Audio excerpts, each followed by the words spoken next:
How would you combat high oil prices? Okay, so how would me and my administration combat high oil prices? So we'd start by using oil reserves from, like our own oil reserves in Texas and Alaska, so that we can initially lower gas prices by cutting off foreign oil. And that will help us by us not having to pay tariffs, lowering gas prices, and that can also lead to us getting towards renewable energy with the time we have with our own oil. So my administration would like to, again, focus on more domestic oil, but also work with our allies in order to get oil from them in order to increase the amount of oil and therefore decrease the price. And then another issue we're facing, especially here in Illinois, is that we're getting a lot of gas taxes. So I would like to put a cap on that right now, starting at 60 cents and then working it down throughout the year upcoming. Like Megan's party, the Slander Party believes that the administration that the Biden, or the policy that the Biden administration has in place right now with taking reserves out of U.S. oil is working, and we want to continue that, but also increase crude oil imports from U.S. allies like Canada and even Saudi Arabia. My party, the Contemporary Party, believes that the issue starts within America and not with our allies. And the issue that we currently face in this country is that there are 313 operators of oil and gas, and of those, 79% of them are privately owned.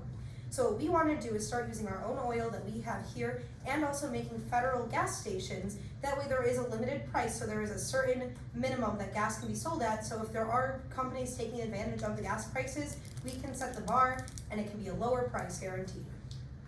Alright, my temporary solution to the problem is sourcing oil domestically, so from the oil reserves. And my long-term solution, which I'll touch on more later, is increase. Sir, do you mind? I do. I'll start. Alright. Sir, do you mind? Alright, so, where was I? Oh yeah, so my administration's looking to make a push to have our country's infrastructure better suited for electric cars, so more charging stations and all that. And I believe that as the market share of electric cars increase, which right now it's 98% gasoline and 2% like fully electric, not just like hybrids, but like 2% of all cars on the road estimated are fully electric right now. So as that percentage goes up, say our 2% goes up to 10%, that's 8% more people not purchasing oil products. So the price will naturally go down as demand goes down that way too. Right? Yay, that was a good. Wait, we need the moderator to. Do we just ask more questions? What is your view on gun control and new gun legislation? Alright, so I'll start off with this one. I am pro-gun rights. I believe that anybody should be able to own a gun who isn't a convicted felon. And now we know gun violence is a problem across the country, and I believe we need to attack it at its source, which starts with, the development of teenagers and keeping the violence out of schools and keeping guns out of schools. Because, there's always so much control that we have of what happens outside of government property, but I feel like our first priority should be making sure all public schools have metal detectors or some sort of reliable security measure to prevent guns from entering school. So the Contemporary Party personally believes that what we should do is making sure that there is more insurance and regulations on gun ownership instead of taking away firearms, because that is something that if people want access to them, they should have as long as they are following protocol. And currently, we have a very large percentage of the taxes collected from firearms, explosives, and alcohol going towards the TTB. And instead, we can redirect a third of that percentage and use it to helping out people who are, rehabilitated convicts and everything. So the people that do get thrown in jail for having illegal firearms then can go out and turn their lives around and better themselves and help out the community in turn. So with gun control, the Slander Party believes that a lot more background checks and mental health checks need to be done in order to purchase a gun and also get a license for a gun. And we want to protect the second right to bear arms, and we think that people should have guns for comfortability in like their home and self-defense purposes, but not without the right credentials should anyone have like a military grade assault weapon or stuff like that. Okay, so the Rainbow Party believes that we should focus more on education surrounding guns rather than taking guns away necessarily. And we also believe that there should be some degree of licensing, but that licensing is solely or more based around, are you someone who's committed a violent crime? Do you know how to actually use a gun? And that's about it, rather than trying to limit the number of guns in circulation. The Fuchsia Party's view on gun control is that we should work very hard to get guns off the streets. Our murder rate went to its highest in 25 years in 2021 at 6.9 murders per 100,000 people in the US. And there are countries like Japan and Britain who have very, very low murder rates because they ban firearms and also, or have very heavy restrictions on them. In 2019, Japan had a homicide rate of 0.3 cases per 100,000 Japanese people, and the UK had 11 cases per 1 million people, which equates to 1.1 per 100,000 people. So the statistics show that we can lower violent crime if we take guns off the street or at least put very heavy restrictions on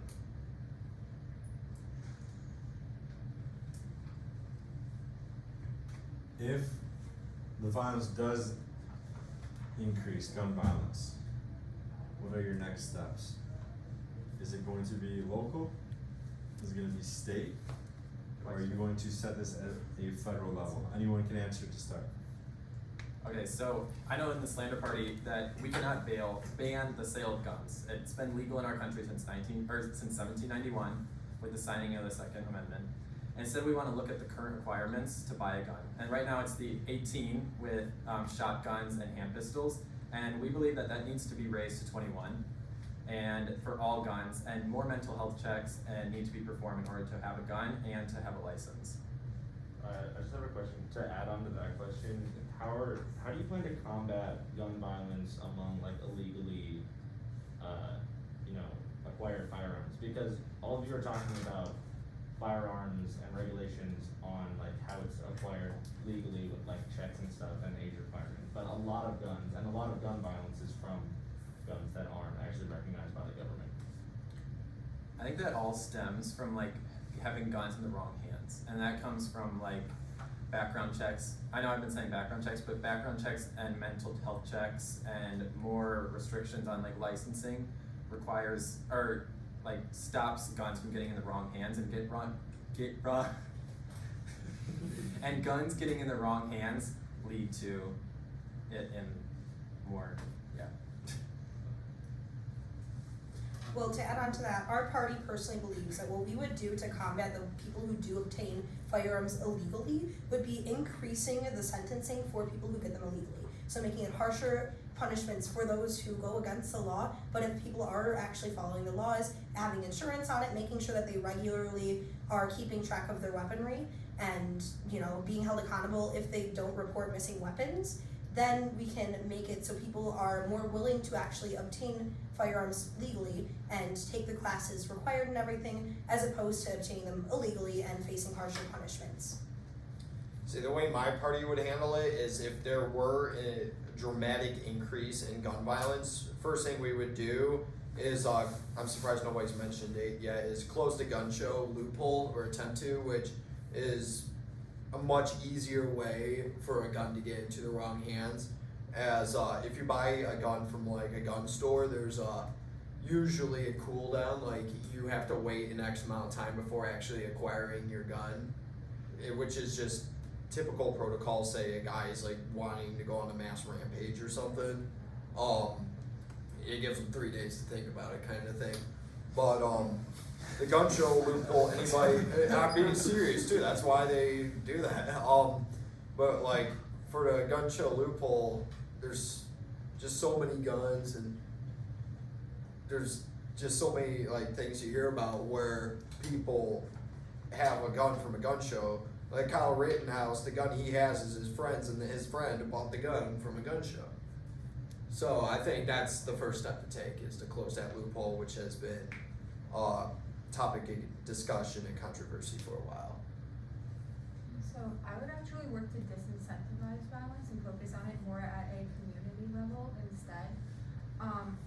Actually, there was a group in the late 1900s who started free breakfast programs, and suddenly gun violence fell in those communities. Like, if you help people and you focus on the people themselves instead of saying like, hey guys, we're here, we're gonna try to like regulate the guns, we try to give them a better quality of life instead, so that they don't have a reason to do that in the first place.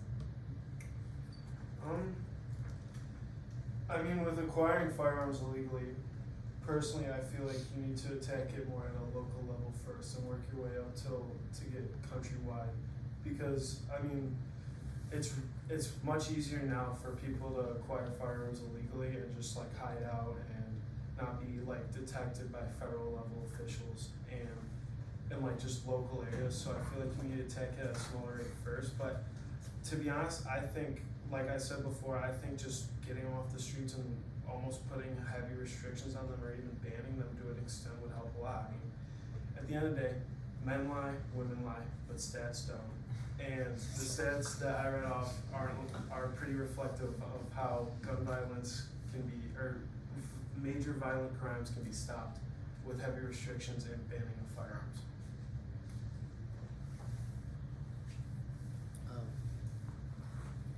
How would you provide any aid to Ukraine if you were to choose to do so? I think I started that one, right? Yeah, I'm pretty sure. Yeah. So what our party would do to increase the aid with Ukraine is increase the number of medications, equipment, and food that is sent over to the people that are struggling there. And one thing that we would actually do in terms of sending over medical supplies and everything is giving subsidies to companies that personally donate to Ukraine and giving medical supplies for the war effort and people who are, being bombed from their homes and everything. And if people don't have access to medications because they can't go to the pharmacy or anything like that, be able to give the people the resources that they need to help keep fighting the war. And we would also help take from the military budget to help fund what's really important over in Ukraine, because right now we have such a big military budget that we aren't really using. So we can relocate some of the funds and help Ukraine fighting the war. I mean, that sounds like a decent strategy. I'm assuming you would not be willing to send troops in, though, if it doesn't seem necessary. Troops would be a last resort. Yeah, that seems about right. Okay. Alright, I plan on providing no additional aid than what we are currently providing, which is attacking them economically by blocking trade with them, as well as taking refugees from them. Of course we'd have a quota for that, we're not just gonna take everyone, but we'll help in that way. But I plan on not having a physical active presence in either country. Okay.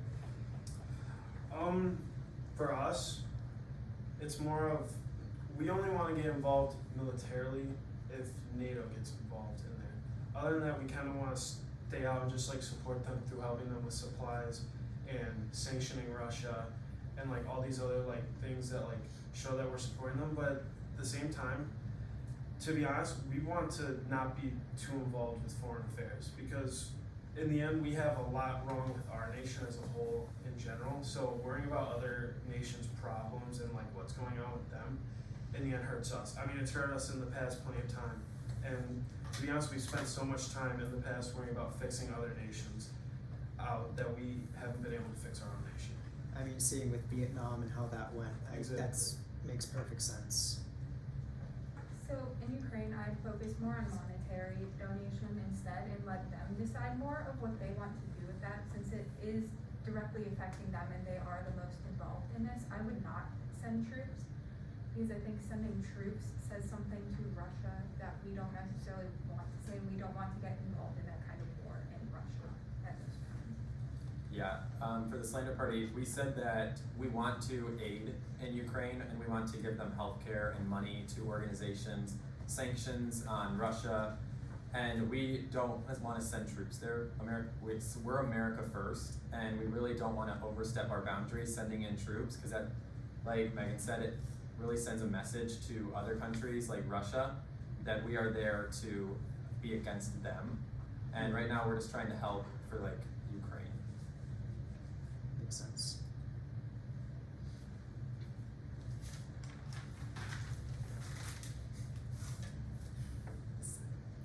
Well, if no one else wants to go, I could take this one too. Seeing as this relates to my interest group. Should the government promote more use of renewable energy as opposed to more consumable energy sources? Yes, absolutely. I think we should be focusing more on geothermal actually, because it takes up very, very little space and is extremely efficient. Actually, East Campus has an entire heating system I run remember. on geothermal energy, and like you would never know. It never runs out either, since it's all in Right. the earth, and the earth never runs out of magma underneath Right. the crust, so. It runs based on the Earth's energy, and you can't run out of it.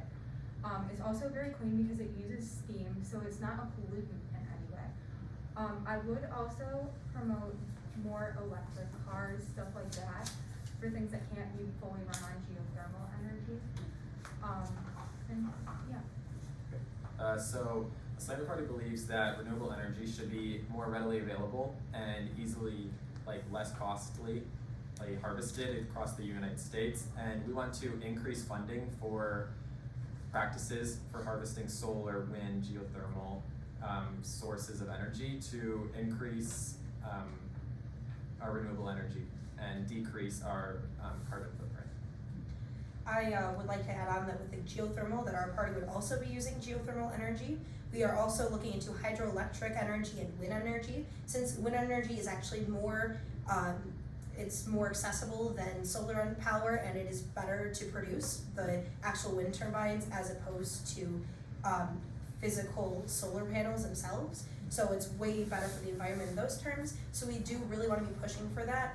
And another really large issue is overall our consumption, not only just of energy, but where the energy goes. For an example, in terms of produce, everything that is made in other countries, you know, like berries in Mexico, then everything that it's taking to, like the pollutants from the planes that it's taking to ship them out here, we can be doing that locally instead and helping with those emissions that just come from the way we consume and the way that we live our lives. So by promoting healthy lifestyles and supporting local economies, not only is it good for the economy, but it's way better for the environment, because then you're reducing the carbon emissions it takes from transportation costs.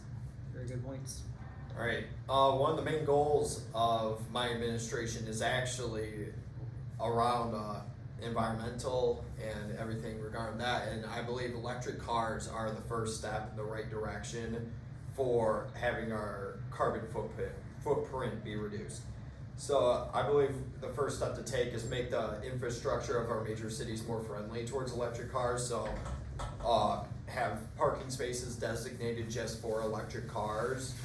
So, you know, it incentivizes the drivers, because we're also planning on incentivizing corporations that produce an X amount of electric cars every year as well to help the environment. And I believe it's the best of both worlds, because now people will have cars that pollute less and they'll be paying less for fuel, and that in turn lowers the demand for fuel, so the people who still use gasoline will have lower gas prices as the demand goes down, which is our long-term plan for the next 8 years, hopefully. We definitely want to promote the use of renewable energy. It's one of the big parts of our party. I think if we, I mean, of course, saying the obvious, if we use more renewable energy, we will be helping out the environment way more than we have in the past. To kind of combat what others have said, geothermal energy can't be the only thing we rely on, as it's very hard to mass produce in the United States, so it can't be the only substitute we have, because it won't meet the demand of energy we have. But we need to increase research in like more efficient energy resources for our nation as a whole. Now, the thing is, we've already done a ton of damage in the past to our environment. Like, I mean, like since humans have been here, we've melted plenty of glaciers, destroyed plenty of ecosystems, cause a bunch of the animal species to go endangered. But in the end, that doesn't change the fact that what we do now with renewable energy and fixing and like going away from fossil fuels can like help generations in the future. Keep the earth alive as long as possible. Just a little follow-up question, but do you think, depending on which region in the United States, like some areas have a bit more accessible geothermal, obviously, areas on the coast will have more hydroelectric, and some areas more Middle Eastern, I guess, around this area could have a bit more wind or solar. Do you think that would help alleviate any crises depending on, so we don't rely on like one specific energy source? Is that, I believe I believe what we would do is prep the infrastructure of our country for this transition, because I mean we're going from 98% gasoline cars on the road to geothermal this, geothermal that. We need to take the first steps, which is having electric car charging stations, having, I don't even know how the geothermal stuff works, honestly, so Because you people probably- who could advise on that. Like, just have the infrastructure in place to where we can utilize this energy, because right now our country is not ready to make a transition in the next 4, even 8 years to It will take purely geothermal or even a majority geothermal. We need to take the first steps.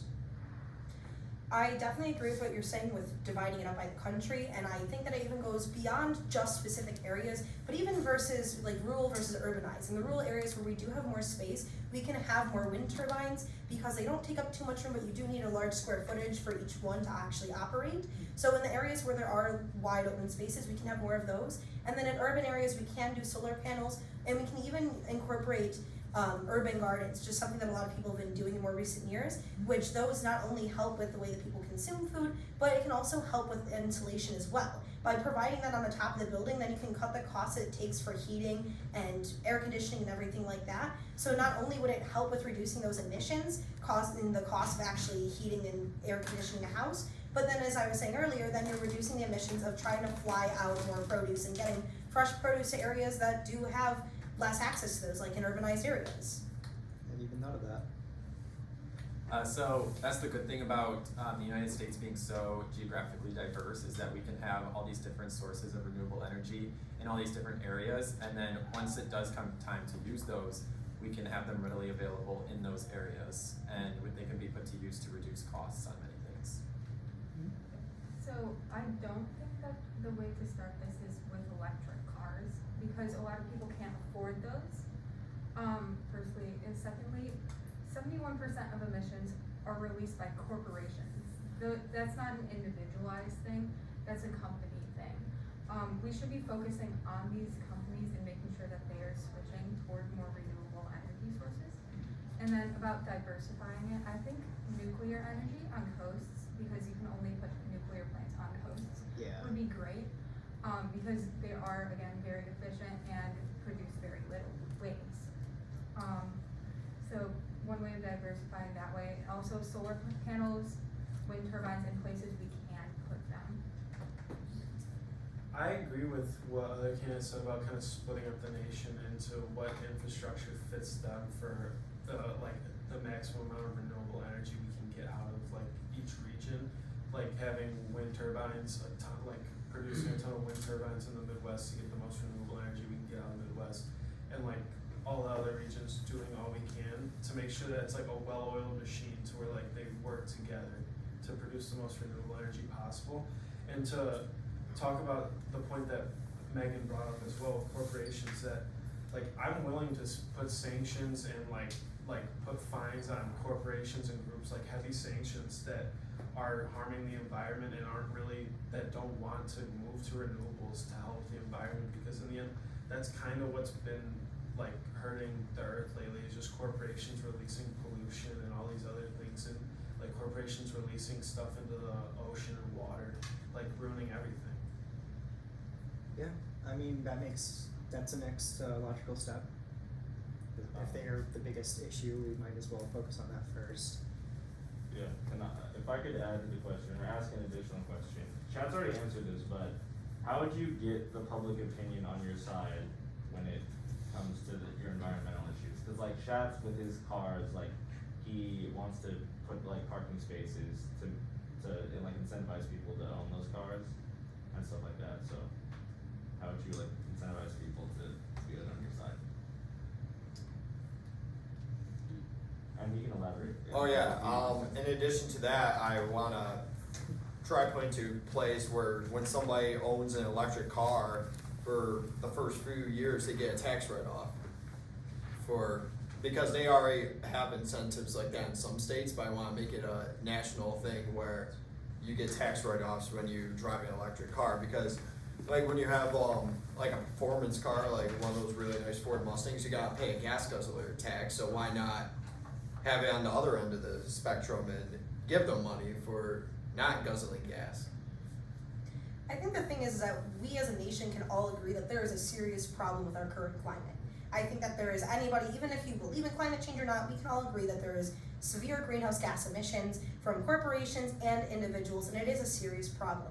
So first of all, people already know this is an issue, but then actually getting them to switch over to our policies, such as encouraging local produce and just living a more in the community lifestyle as opposed to, you know, buying elsewhere and everything, is that then people are supporting themselves and the people that they know and actually care about, so their money is being put to good places that they know where it's going to.